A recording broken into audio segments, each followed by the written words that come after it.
Yeah, so any of the finance minister or the chief minister can answer this question. Basically, with the pandemic situation, not only the states have not been paid what is due to them, but also they've lost the powers to raise their own sales tax revenues. Now, with no end in sight of the pandemic, no clue as to when the GST revenues will be at par to the pre-pandemic era. So, where does this leads to? Where do the states stands? Because I'm already getting reports from states like Punjab where the government has got not enough money to pay the salaries. Punjab finance minister, because you have been quoted there. Can you answer this point? Then Singh Dev ji will also add something to that. तो सबसे पहले तो मैं एक if I can let you into a secret, and the secret is कि एक जो पंजाबी होता है प्यार से अगर उसकी कोई जान भी मांग ले तो जान भी दे देते हैं. अगर कोई बोले यार तेरी जान की जरूरत है, यू कैन हैव इट. तो ये जो हमें कानून का झांसा दिया जा रहा है, that is not acceptable. Either they should say कि हमारी कोई कमिटमेंट नहीं थी. जैसे मैंने पहले कई बार कहा, this is the sovereign state of India, not a banana Republic.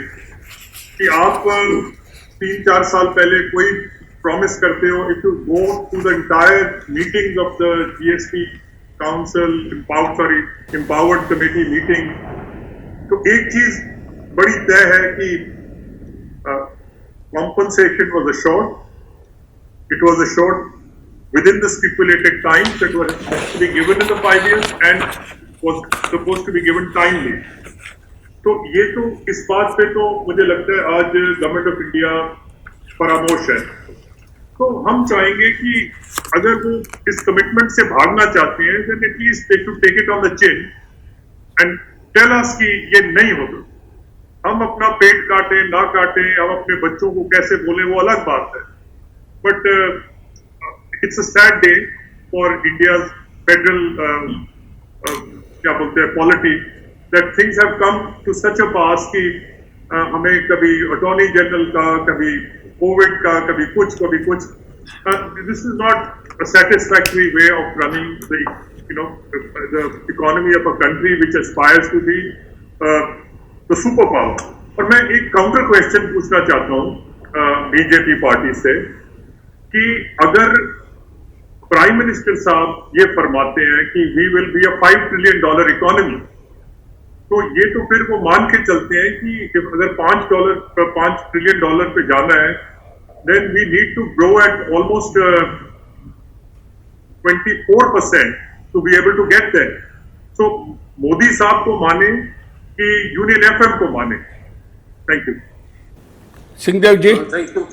Singh Dev ji can add something. Yeah, you want to add? No. Singh Dev Saab, you want to add something?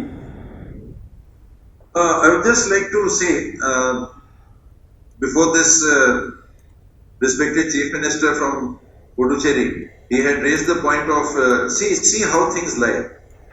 When the BJP government came to power in 2014, the excise duty on diesel was 3 rupees 56 paisa. And the excise duty on petrol was 9 rupees 48 paisa. Today the excise duty on diesel is 31 rupees 83 paisa, 9 times more than it was then. And on petrol it is 32.98 paisa, 2 rupees 98 paisa, which is about 3.5 times what it was then. So that source of revenue, which is not with the states, is being fully exploited by the center. The center is fully exploiting that, and where it is to protect the interest of the states, it is backing out. It is clearly backing out. So, and the nature, unfortunately, of the GST Council decisions, when I attended these meetings a couple of months back, maybe a year or so back, it was clearly consensual. If there was even one dissenting voice, the matter was left over to the next meeting till complete consensus was there. Today it is becoming increasingly majoritarian, which defeats the purpose of the GST Council.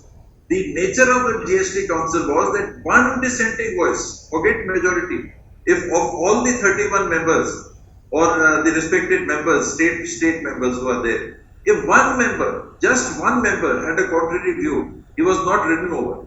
There was no steamrolling. The matter was let to be. And today we are having to seek the provisions of the committee which should look into this. No, I would like to add one more for in addition to what both the Honorable Finance Ministers have spoken. Now the moot point that has come, in fact, the Honorable Singh Dev ji also said about that. The producing states are the losers, which I raised today in the meeting. We are a producing state. Consuming states are in an advantaged position. The land is ours, electricity is ours, labor is ours, water is ours, industry is established here. The product goes to some other state. The GST is being imposed on the product goes to the consuming state.